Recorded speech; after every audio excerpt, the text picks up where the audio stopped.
축복합니다. 반갑습니다. 이상하게 요새는 한 주 만에 뵙는데 굉장히 오랜만에 뵙는 것 같은 느낌이 들어요. 옛날하고 또 다른 것 같습니다. 여러분들이 더 이제 더 이렇게 친근하게 느껴지는 것 같습니다. 오늘 말씀은요, 지난주에 이어서 계속 가르치고 계시는 말씀입니다. 지난주에 가르침이 무엇인지 여러분 기억나십니까? 바로 탐심이었습니다. 탐심은 어떤 것이었습니까? 내가 중심이 되는 것. 그래서 그것으로 인하여 평안을 누리고자 하는 세상적 욕구, 이것이 탐심이다, 이렇게 했습니다.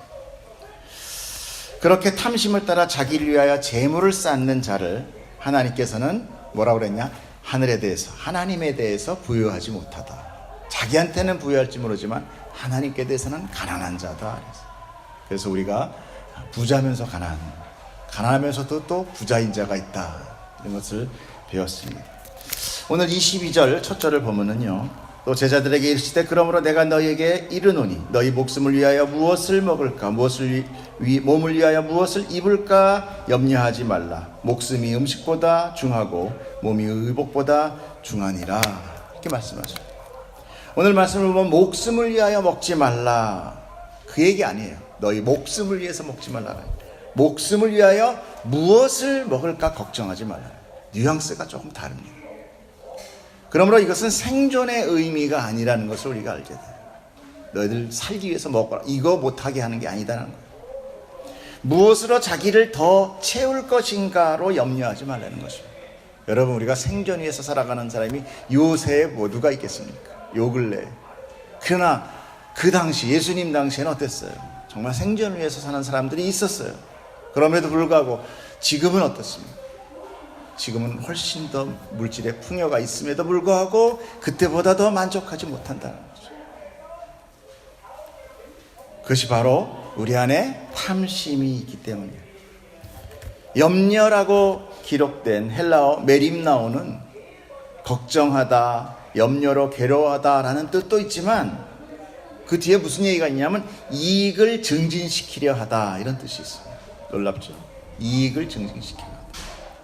즉 염려하는 자기에게 합당하는 그 목, 나에게 필요한 어떤 목, 그 이상의 것을 우리가 더 요구하고 있다는 거예요. 그것을 요구함으로 인하여, 그것을 찾고자 함으로 인하여 생기는 마음속의 괴로움, 이것이 염려예요. 그게 사실 있어도 되고 없어도 되는 겁니다. 우리는 지난주에 상대적인 빈곤에 대해서 이야기한 적이 있습니다. 사람들은 사실 이것을 대단히 심각하게 생각하고 그 조건이 안 되면 자신은 굉장히 하찮은 존재라고 규정해버리고 스스로 불행하다라고 생각하고 살아가는 거예요. 하나님 보실 때 얼마나 안타깝겠습니까, 그것이. 그러나 주님은 생명을 너희가 얻는 그런 생명에 대한 것은 그런 너희가 탐심으로 인하여 더 이익을 증진하는 것으로 인하여 그런 생명을 얻는 그런 것으로 규정되는 것이 아니다라는 것을 오늘 예수님은 제자들에게 말씀하고 계십니다. 즉 죄로 인하여 우리는 이미 죽은 자예요. 이 죽은 이 시체들에게 우리가 무엇을 더 이익을 증진하는, 나를 위해 뭔가를 걸친다고 해서 그것이 가치 있고 또 그것이 살아있다라고 하지 않는다라는 것이죠. 이것이 바로 이 말씀 안에 들어있는 핵심입니다. 그래서 23절에 뭐라고 말씀하십니까? 읽어보세요. 시작. 아멘. 예를 들어서 너희 지금 생명이 더 급하지 뭘 입는 게 뭐가 그렇게 중요하냐라고 말씀하시는 거죠. 그런데 넌 매일 내게 뭘 그렇게 달라고만 기도하는데 거기에 생명에 대한 이야기는 하나도 없구나. 여러분, 우리 정말 우리 기도 안에 하나님 나에게 영생을 주세요라는 기도 가득 차기를 축복합니다. 우리는 지난 한 달인가요? 주기도문에 대해서 공부를 했던 적이 있습니다. 그 말씀의 핵심이 뭐였어요? 바로 생명 대신 예수 그리스도였습니다. 우린 주기도문을 할 때마다 우리가 주인 돼서 내가 누구를 죄 용서하고 하나님이 나한테 일용할 양식을 주시고 이렇게 생각하는데, 사실은 그 모든 것들이 다 뭐였습니까? 우리가 딱 까보니까 그 안에 예수 그리스도였다는 거예요. 결국 예수님을 구하는 기도가 주기도문이었다는 것이죠. 그 주기도문 안에 일용할 양식은 바로 그날의 양식, 그 안식일의 안식, 그 하나님 나라에 완성된 그 양식을 우리에게 미리 맛보게 하시는 것. 그래서 소풍 가기 전날 김밥 받은 그 아이의 기쁨. 김밥 받는 순간 걔는 뭐예요? 그냥 소풍 날에 있는 거야. 그런 기쁨을 우리에게 주시고, 또 그 양식은 우리에게 생명의 떡으로 오신 바로 예수 그리스도였다라는 거죠. 그래서 그 바로 뒤에서 무슨 얘기가 나옵니까?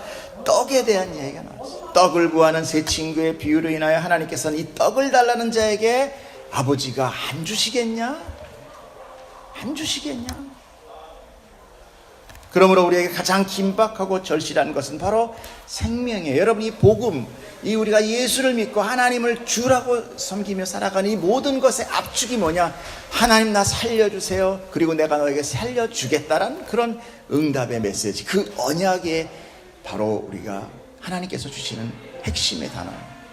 그래서 성경을 뭐라고 합니까? 약속의 책. 여러분, 무슨 약속이 들어있다고 생각합니까?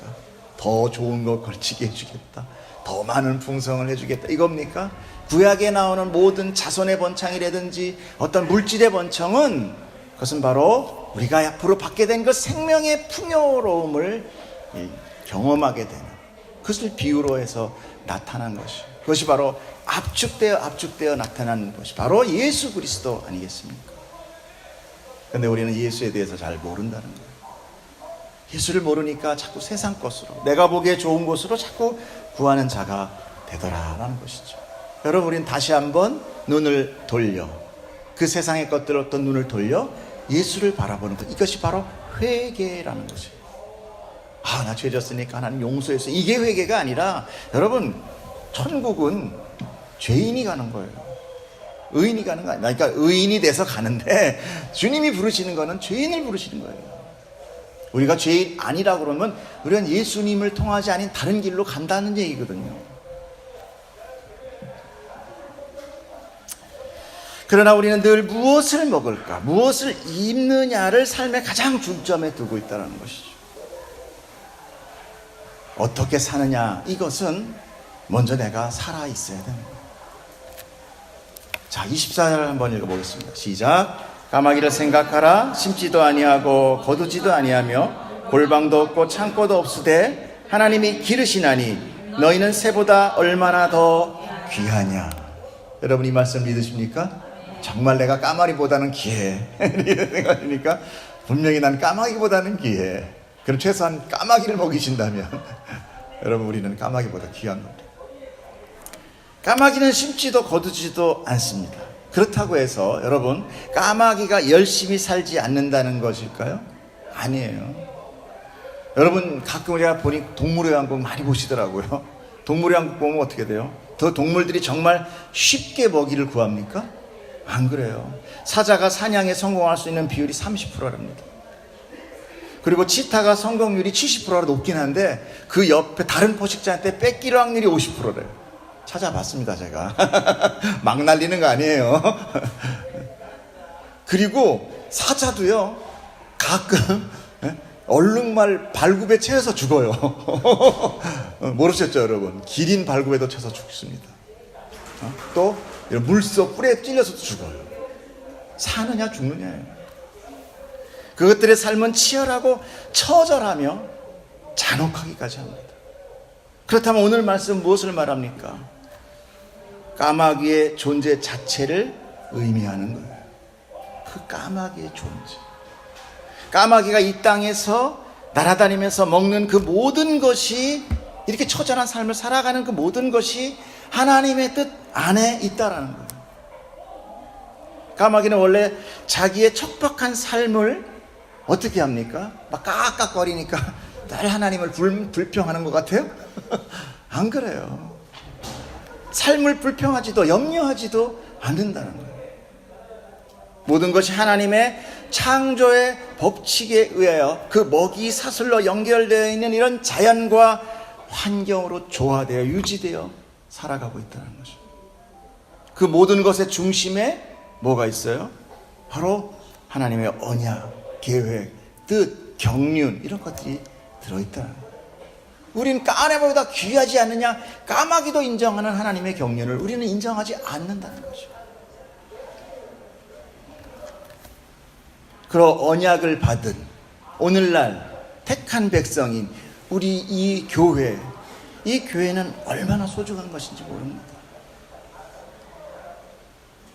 까마귀는 하나님이 주신 생존 본능에 의해 살아갈 뿐입니다. 까마귀는 과한 먹이를 모으지도 않아요. 더군다나 자기 털이 까맣다고 하얗게 염색 절대 안 합니다. 오로지 창조된 그 모습 그대로 자기의 최선을 다해 살아가고 있다. 염려하지도 그렇다고 원망하지도 않는 거예요. 그것이 바로 하나님께 영광 돌리는 삶이에요. 여러분, 영광 돌리는 삶이 뭐라고 생각하십니까? 내가 뭔가를 잘해가지고 고지 꼭대기에 올라가서 보세요, 난 이렇게 하나님 자랑스럽습니다. 이게 영광 돌림일까요?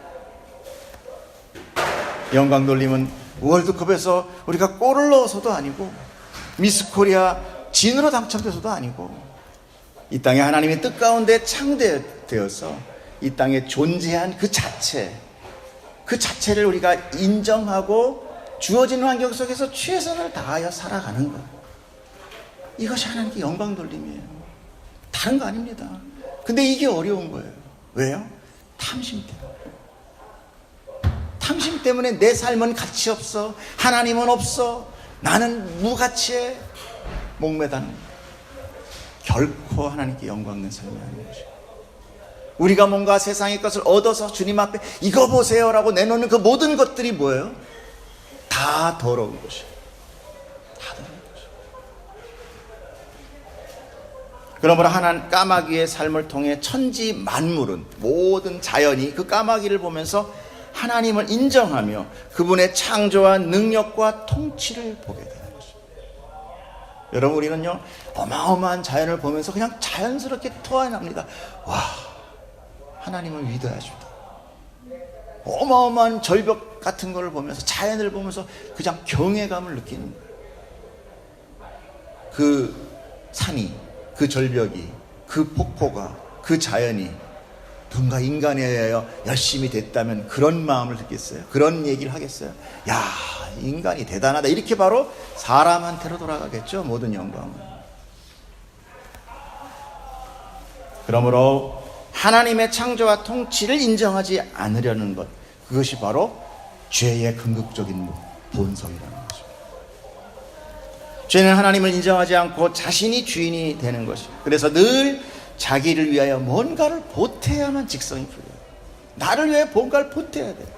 그리고 그것이 채워지지 않을 때 염려하고 원망하고 하나님을 부정하는 것이죠. 주어진 삶에 결코 만족하며 받아들이지 못하는 것입니다. 모으고 자신이 보기에 흡족할 때까지 모아야 되는 건데 그렇게 되는 사람이 있어요. 그러나 그것은 결코 자신에게 가장 중요한 생명을 위한 삶이 아니라는 것은 사실 우리는 알아요. 사람이 이 땅에서 유일한 그 유한한 생명, 100년, 120년 길어야 사는 그 유한한 생명이든, 또한 예수님 우리에게 연합되어서 그 예수의 생명으로, 그 믿음으로 우리가 영생을 얻는 것이든 다 하나님의 주권 안에 있는 것인 줄 믿으시길 축복합니다. 자, 25절 한번 읽어주세요. 시작. 또 너희 중에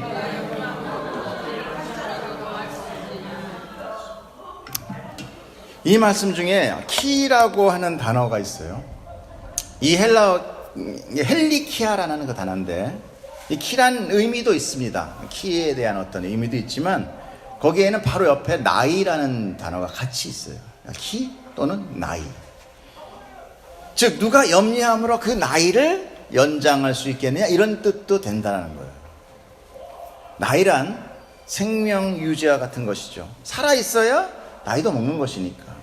그러므로 사람의 걱정으로 인하여 생명을 연장할 수 없다라는 내용도 이 안에 포함되어 있다는 거죠. 이 땅에서 유한한 삶, 그렇다면 영생은 더더욱 그렇겠죠. 그러므로 우리가 이 생에 전부를 바쳐 염려하며 노력하며 얻으려는 그 무엇을 먹고 무엇을 입는 그것은 사실 의미 없는 것들이라는 것입니다. 그래서 주님께서는 이런 인간의 모든 노력을 뭐라고 얘기하시느냐 하면 가장 작은 것이다. 보세요. 시작.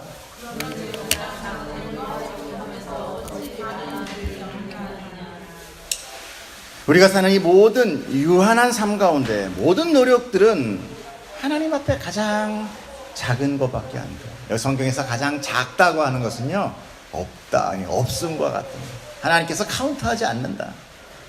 그런 공로가 아니다라는 거예요. 근데 우리는 그걸 가지고 하나님께 뭔가 공로를 자꾸 내세우려고. 하나님은 그게 안 보여요. 너무 미미해서. 그러나 우리는 그것마저도 우리의 뜻대로 제대로 할 수 없는 불가능한 자라는 것이죠. 염려란 자기의 능력보다 더 큰 것을 원할 때 생긴다고 했습니다. 어떤 사람도 하늘을 알지 못할까봐 걱정하는 사람 누가 있으면 나와보세요. 그래요?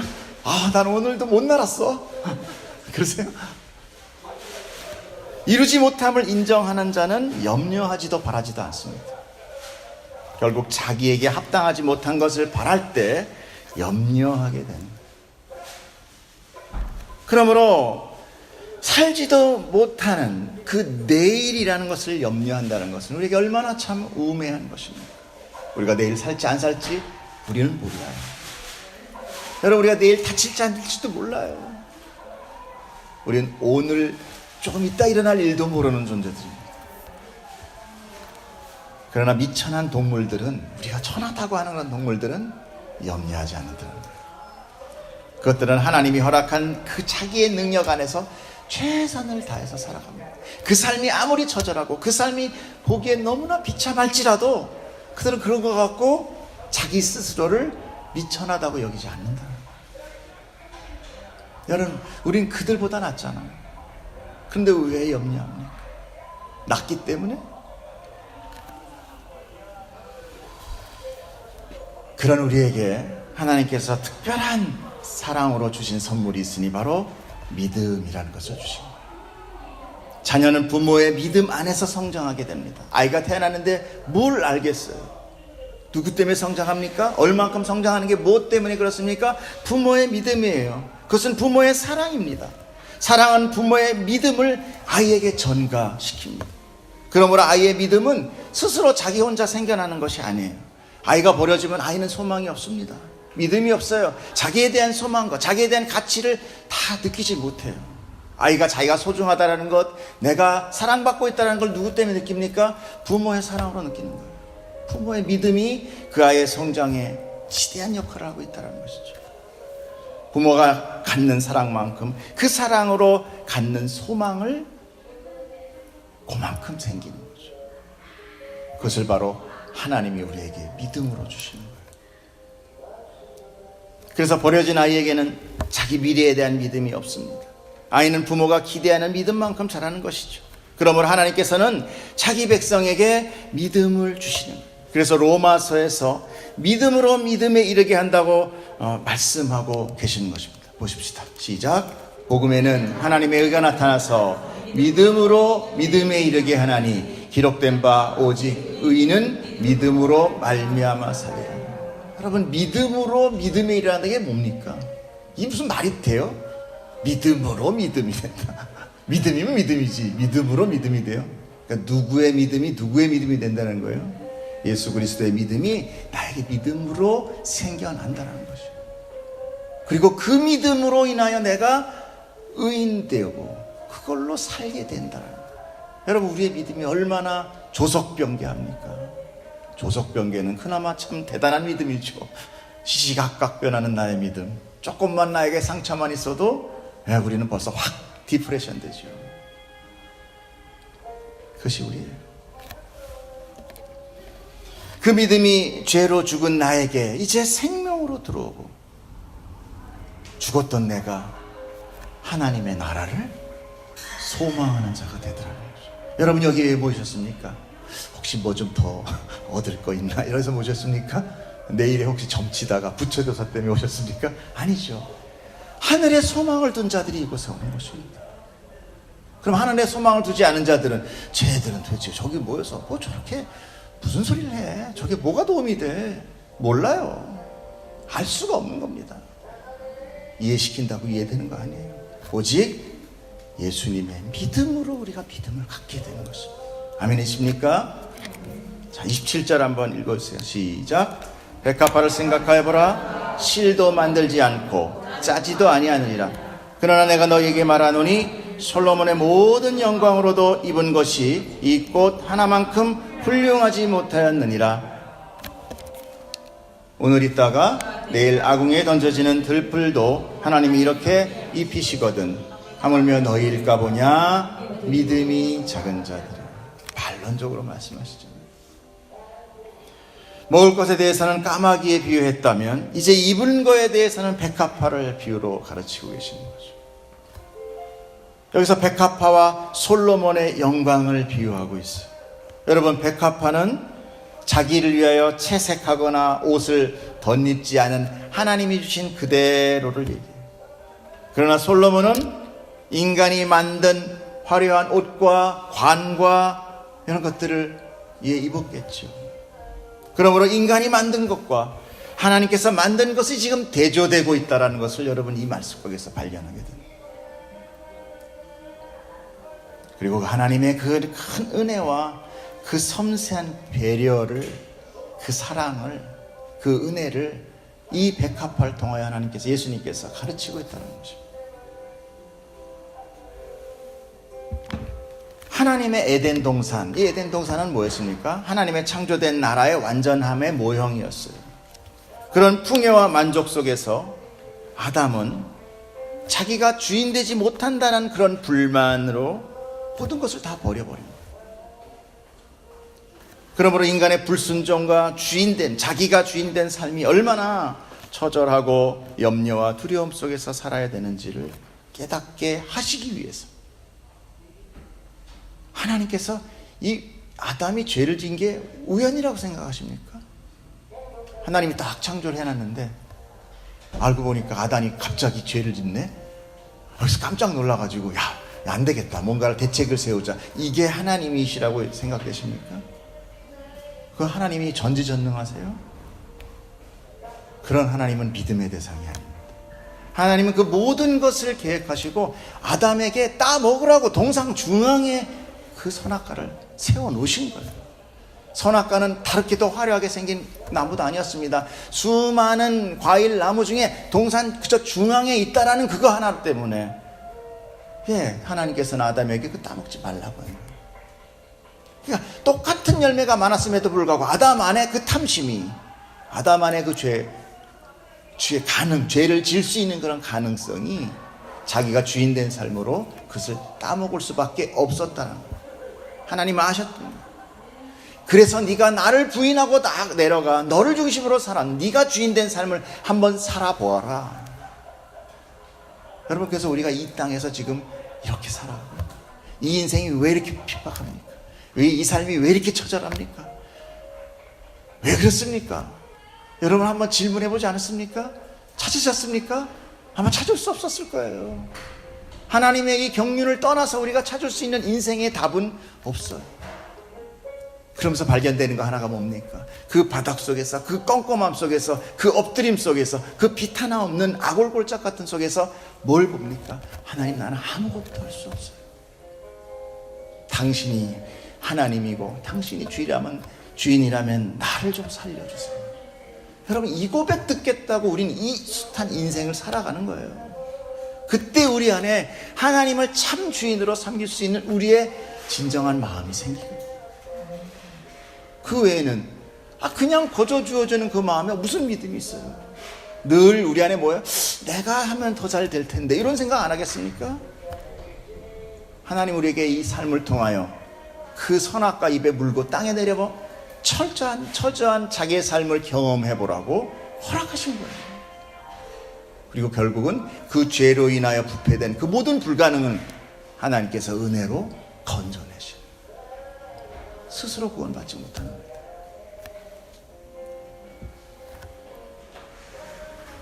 여러분, 우리가 아무리 고생해요 수명을 늘린다고 해도, 그 700년 800년 산다고 해도 무슨 상관이 있습니까? 구약을 보면서 우리 늘 두려운 부러운 거 뭡니까? 아유, 오래 사셨네. 아이고, 오래 사셨네. 나도 이만큼만 살면은 정말 뭐 그냥 한 두어 번은 그냥 내 마음대로 살다가 나중엔 정말 잘 살 수 있을 텐데, 정말 그렇습니까? 여러분, 하나님한테 하루가 1000년 같다고 그래요. 그럼 우리가 아무리 오래 사는 이 700년 800년이 하나님한테 무슨 의미가 있습니까? 그러므로 우리는 하나님께로 돌아가야 됩니다. 우리의 헛된 수많은 노력들이 결국 믿음이 작은 자라는 결과만을 우리는 보여줄 뿐이에요. 믿음이 작다라는 것은 아까도 말씀드렸지만 없다라는 의미나 같습니다. 우리는 하나님의 믿음을 이 작은 가슴 안에 품어야 됩니다. 그러나 그것도 하나님께서 주셔야만 가능한 거죠. 그러므로 창조된 나의 삶에 여러분 충실하세요. 여러분 충실하기를 축복합니다. 불편하지 마세요. 저들보다, 까마귀보다 낫잖아요. 자, 29절 30절 한번 읽어봅시다. 시작. 너희는 무엇을 먹을까 무엇을 마실까 하여 구하지 말며 근심하지도 말라. 이 모든 것은 세상 백성들이 구하는 것이라. 너희 아버지께서는 이런 것이 너희에게 있어야 할 것을 아시느니라. 이제 주님은 모든 말씀을 정리해 주십니다. 그러면서 염려를 근심이라는 단어로 바꿔 말씀하고 있어요. 앞서 보았듯이 염려란 메림나오, 즉 이 단어는 이익을 증진시키다라는 그런 의미로 마음이 괴로워지신 것이다 라고 한다면, 그것 때문에 근심이라고 번역된 메테오리조라는 단어는, 그 의미는 신약 성경에서도 딱 여기 한 번밖에 안 나오거든요. 그런데 허공 또는 높은 곳이라는 뜻의 메테오로스에서 유래된 동사로서 희망에 들뜨다 또는 공중에 높이 들리다라는 그런 의미가 있어요. 즉 무엇을 먹을까 마실까로 허망한 욕심에 끌려 상심하지 말아라. 그렇다고 우리가 달랑 연명하며 살라는 것이 아니라 그런 허망한 욕망에 사로잡혀서 나의 삶의 가치 모든 것을 다 버리지 말라고 하는 거예요. 진정한 인생의 가치는 하나님을 아는 것입니다. 그리고 예수 그리스도를 믿어 생명을 얻고 하나님의 나라로 들어가는 것이에요. 이것이 참 우리의 하나님께서 창조하신 가장 원하는 하나님의 뜻이에요. 우리는 그것을 믿기 때문에 이곳에 있는 것입니다. 그래서 우리는 이 땅에서 조금 가난해도, 조금 약해도 이렇게 마치 나그네 같은 삶을 살며 남들이 그토록 차지하고자 하는 그런 땅 쪼가리 하나 없어도 우린 당당하게 살아갈 수 있는 거예요. 오직 나의 본향이 여기가 아니라 저 하나님 나라에 있음을 믿음으로 선포하는 자들이라는 것입니다. 그러므로 우리는, 주님은 제자들, 아니 오늘 교회에게 이렇게 말씀하시는 것입니다. 뭐라고 얘기하세요? 31절 시작. 다만 너희는 그의 나라를 구하라. 그리하면 이런 것들을 너희에게 더하시리라. 나라를 구하라고 나라를 찾으라는 게 아니라 나라를 소망하라는 얘기입니다.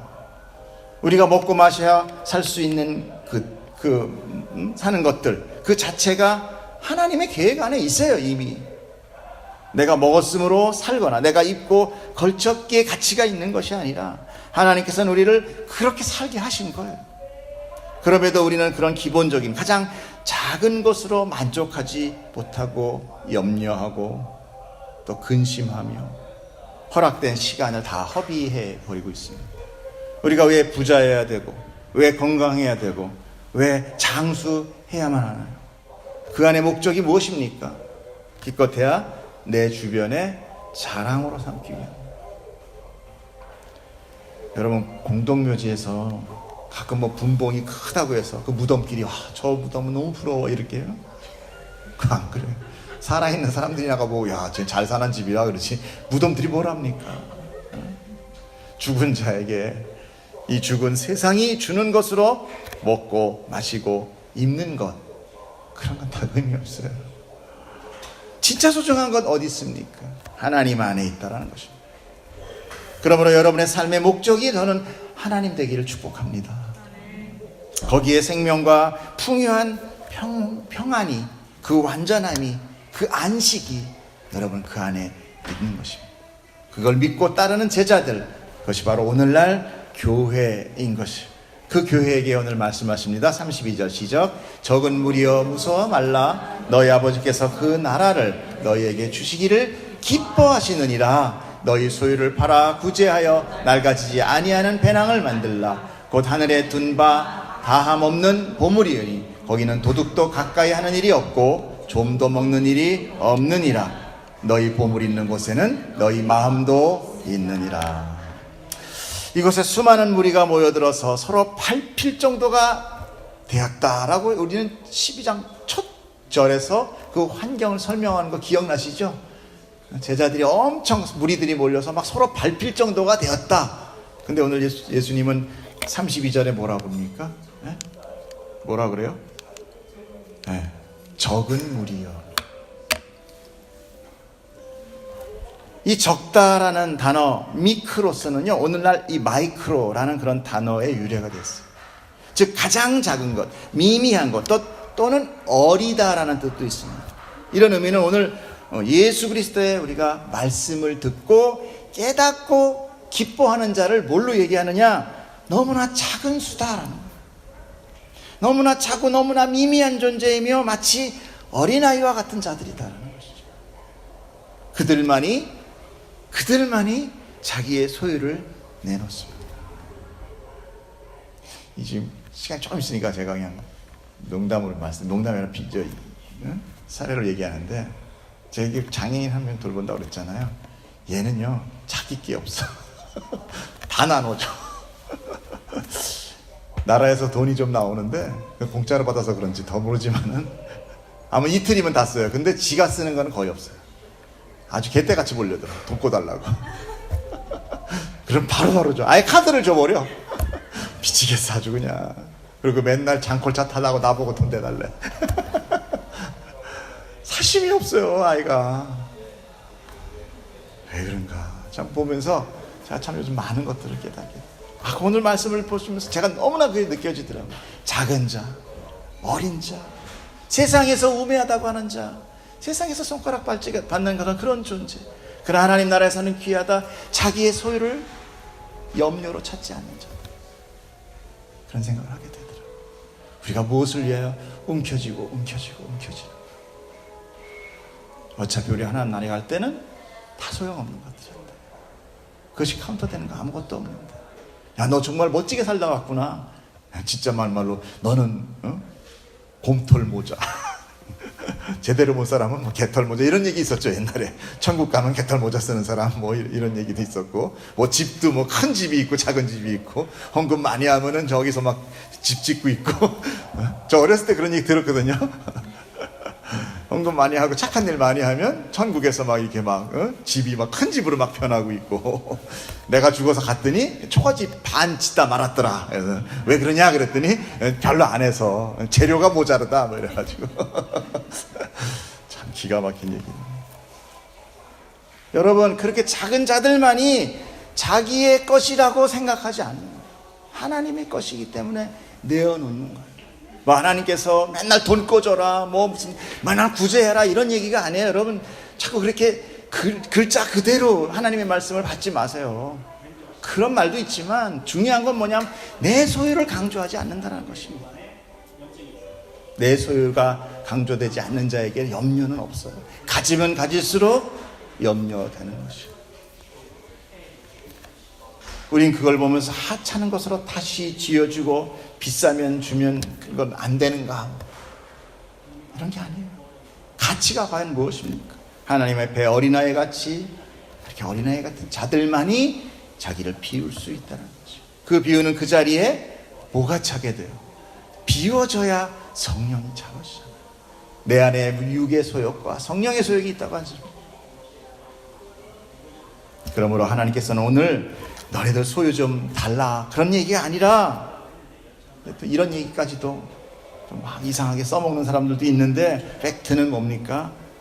우리의 마음을 비울 때마다, 하나님의 소유로 우리가 인정할 때마다 하나님의 뜻이, 하나님 그 사랑이, 그 믿음이 나에게 더 많이 채워지고 들어오게 된다는 것입니다. 여러분, 오늘 이런 모든 말씀에 어떤 반응이 오십니까? 아니야, 그래도 챙겨야 돼. 챙기는 게 최선이야. 생각됩니까?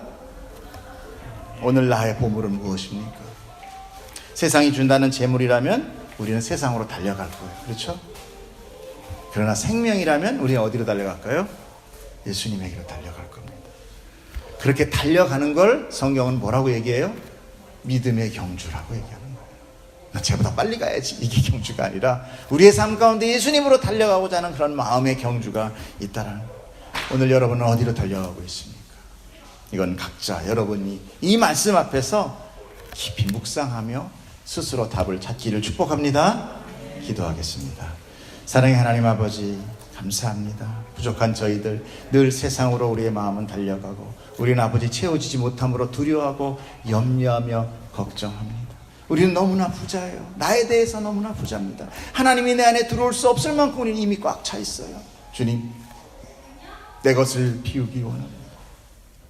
주님이 나에게 주신 이 모든 창조의 근원, 나를 이곳에 아버지 태어나게 한 이 모습 이대로 주님, 내가 최선을 다하길 원하오니 주님, 나로 인하여 이 작은 자로 인하여 영광 받아 주시옵소서. 감사하며 예수님 이름으로 기도드렸사옵나이다.